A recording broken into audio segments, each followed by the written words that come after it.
All right, guys, welcome back. This time around, we're treating currencies and currency pairs, what currencies are and what currency pairs are.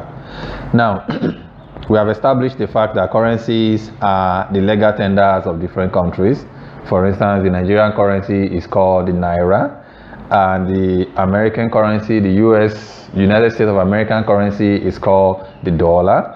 The Great British currency, Great Britain's currency, is called the Great British Pound. Australian currency is called the Australian dollar. South African currency is called the South African rand, and so on and so forth. So now, in Forex, we have what we call currency delineations or currency symbols. They are symbols that we use to identify currencies.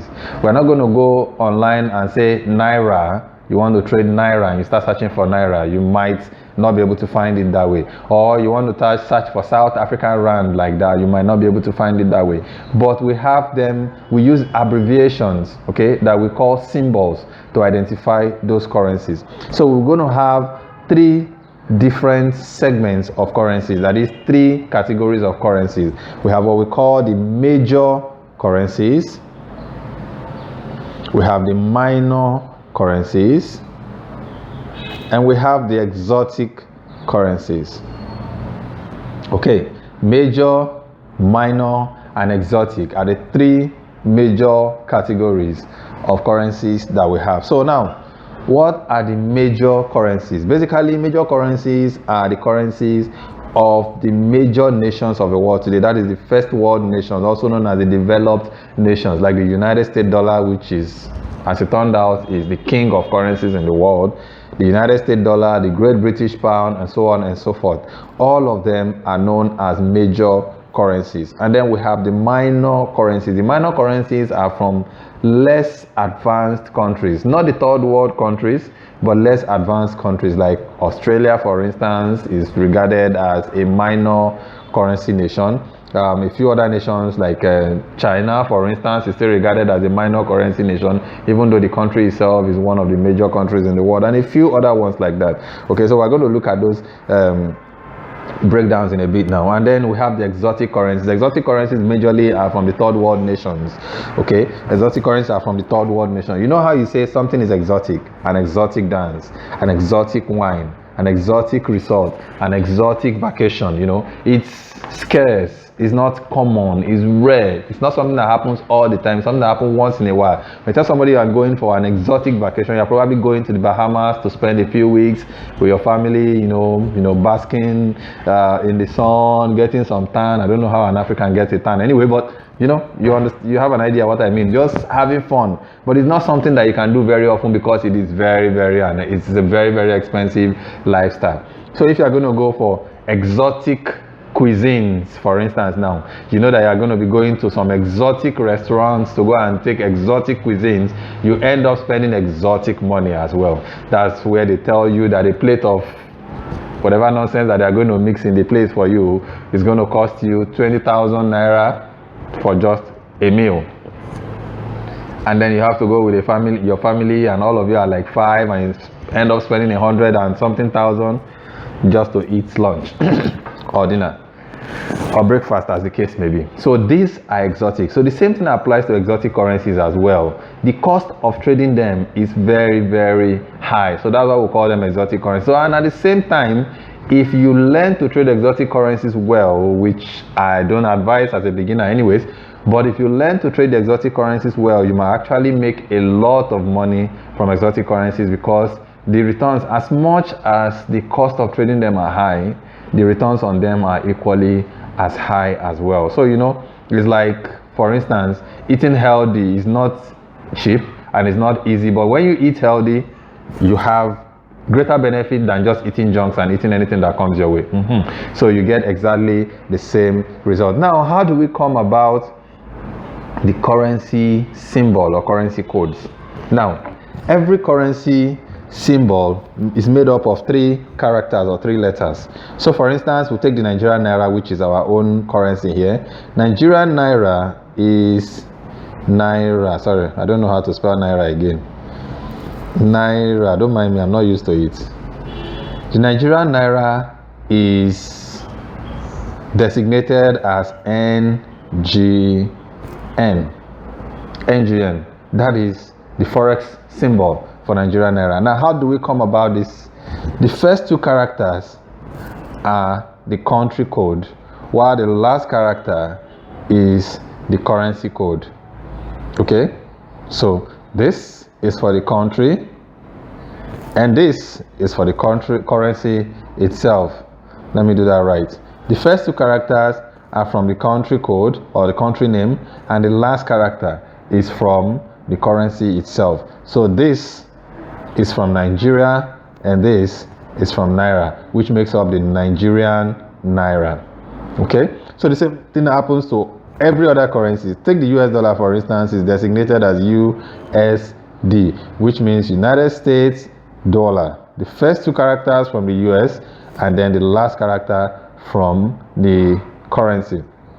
Let's see the Great British Pound as well is designated as GBP. The Great Britain, GB is from the Great British, and P is from pound. Japanese yen, JPY. JP is from Japan, and Y is from the yen. Chinese yuan, CNH, sorry about that. CNH is the currency symbol. CN from China, H from Yuan, and the Chinese currency is not yuan, it's Yuan. Chinese yuan. Okay, so that is where these currencies get these weird, funny names from. Now we know the major currencies, we know the minor currencies, we know the exotic currencies. I'm just going to give you quick examples of some of them. The major currencies, we have the US dollar, the Great British Pound, the Japanese yen. The minor currencies, just to repeat examples, you have the Australian dollar, the Canadian dollar, New Zealand dollar, and a few other ones. Exotic currencies, you have the South African rand, Nigerian naira, Turkish lira, and so on and so forth. Now, there are a few currencies that do not follow this convention, this naming symbol convention. Okay, so I'm going to talk about those few currencies in a bit, and then I'm going to give you an assignment based on what I'm going to teach you right now. You submit your assignment to me on WhatsApp. Okay, submit your assignment to me on WhatsApp. If you're in this class, I need to see your assignment on WhatsApp. Just send me your assignment. Now, let's look at these currencies. CHF is Swiss franc. Are we there? TRY is Turkish lira. South African rand is ZAR. Mexican peso is MXN, and a few others. I'm going to stop at these four. Now, these nations do not, these currency symbols do not correspond with what we have learned about how currencies are named. Swiss franc is CH. It's supposed to be SWF, but we're saying Swiss franc as CHF. So, Turkish lira, at least we would have expected TKL or something, or TSL or something, but we're seeing TRY. Y does not even appear in Turkish lira at all. Okay, except in Turkey. South African rand, in fact, started on the wrong footing, just like Swiss franc. South Africa is S, so I don't know why we have Z there. Mexican peso, one would have expected MXP or something, but I'm seeing MXN. Where did this come from? So your assignment is this: why are these nations' currencies named differently from what we are used to? Now remember, Google is your friend, so you can slide over to Google quickly, find out why these currencies are named like this, find out the history of these currencies, and I just want your answer in one sentence. I'm not saying you should write an ebook or a thesis for me. Please, your answer for each of these currencies should be in one sentence. Swiss franc is named CHF because blah blah blah blah blah. TRY is coded TRY because South African rand is coded ZRY as against SAR because, simple as that. One sentence per answer. I hope that is clear. If you are not clear, please Get back to me quickly so I can clarify on that. Now, the next thing we're going to be talking about is the currency pair. The currency pair. The currency pair. Now, apart from trading currencies, we don't just trade currencies, but we also trade currencies in pair. Exotic. We also trade currencies in pair. And the same thing applies to the currency names, also applies to currency pairs. Now, when you're talking about currencies traded in pair, you don't just trade the US dollar on its own. Do you understand me? You can't, how do I put it? Carry 2 bars of yam to go and buy 2 bars, to go and exchange for 2 bars of yam. It might not make sense. That's not a very good example. Okay. Basically, what I'm trying to say is we do not trade currencies in isolation in Forex. Okay. There is an aspect of Forex where we actually trade currencies in isolation. We call that indices. Indices. Is that how to spell it? I have no idea. From index. Okay. So we'll get to index later on. So I'm going to come back to this in a bit. So let's get back to where we were. So we do not trade currencies in isolation in Forex. Rather, we trade them against another currency.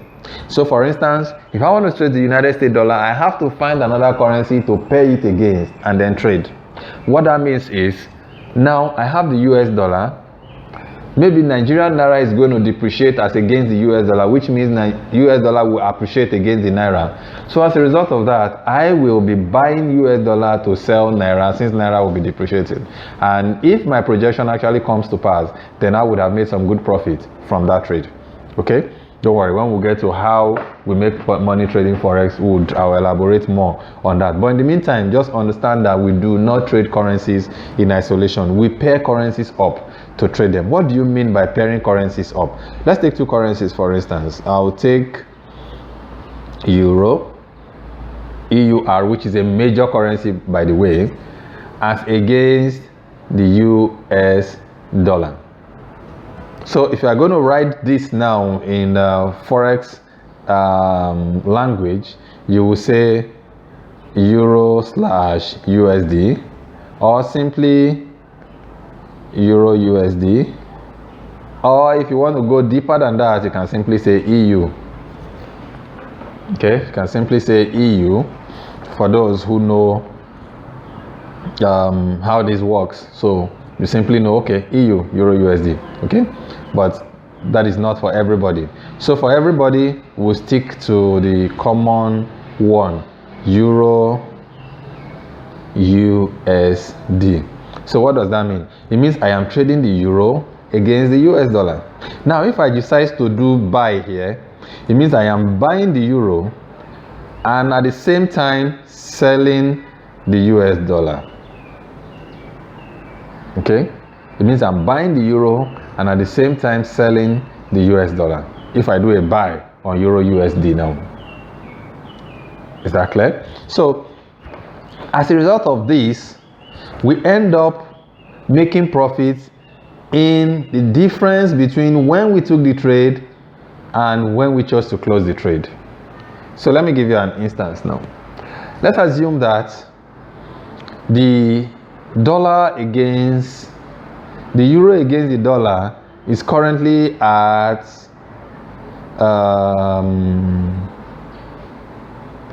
1.1234, just assuming. What that means is this: you need, for 1 euro, you will get $1.1234, which means euro is stronger than the US dollar in this pairing right now. Okay, not in value, but in the actual quantity of the currency. Okay, when we're talking about currency value, we're not just talking about how much it can exchange for, but rather how strong and how powerful it is in that is the economy of that nation is. Okay, so what this means is this: if I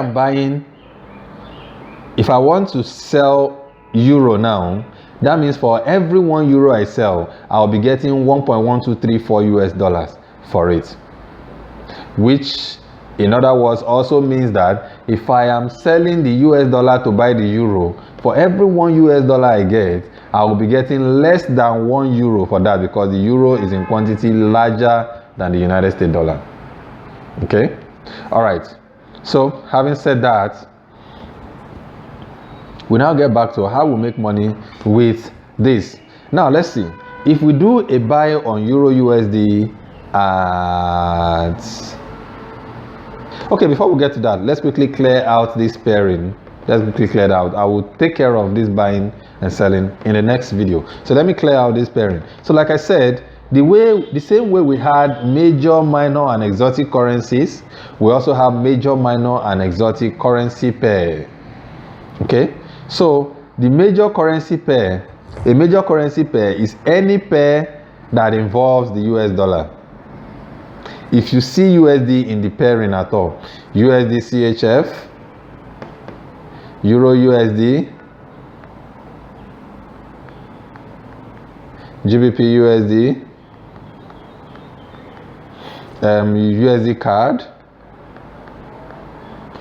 etc, etc. It doesn't matter what you are pairing with, as long as there's USD in this pairing, what you have is a major pair.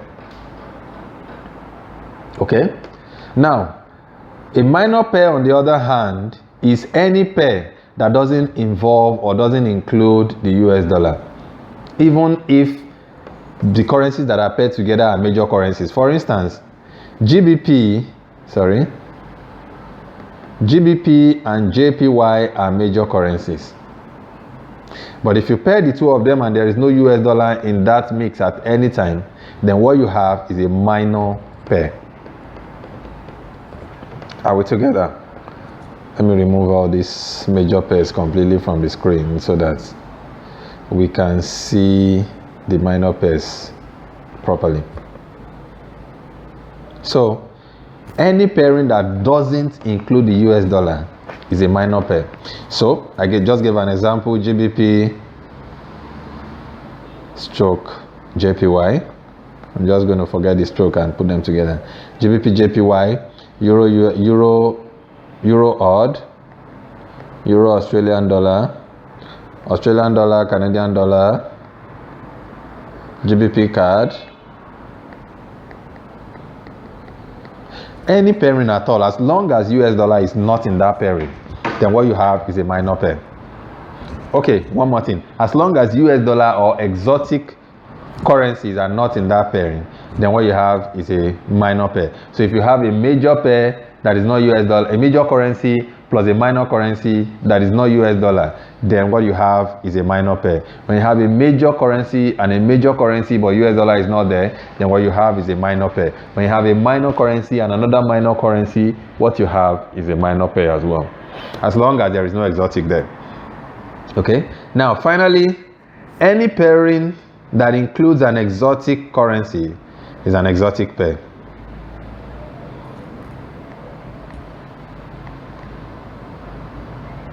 Are we together?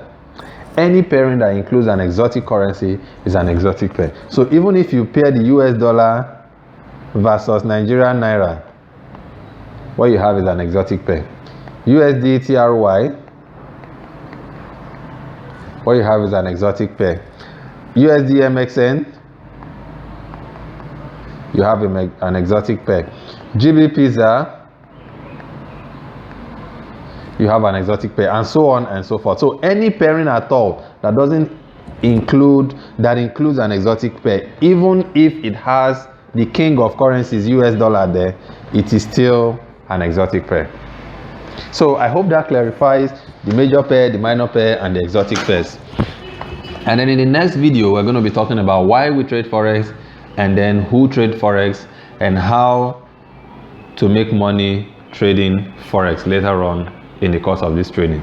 Thank you for watching this. See you in the next video. I am sorry this took a little bit more time than I planned, but I just had to break this down to the barest possible explanation. I'll see you in the next video. Have fun.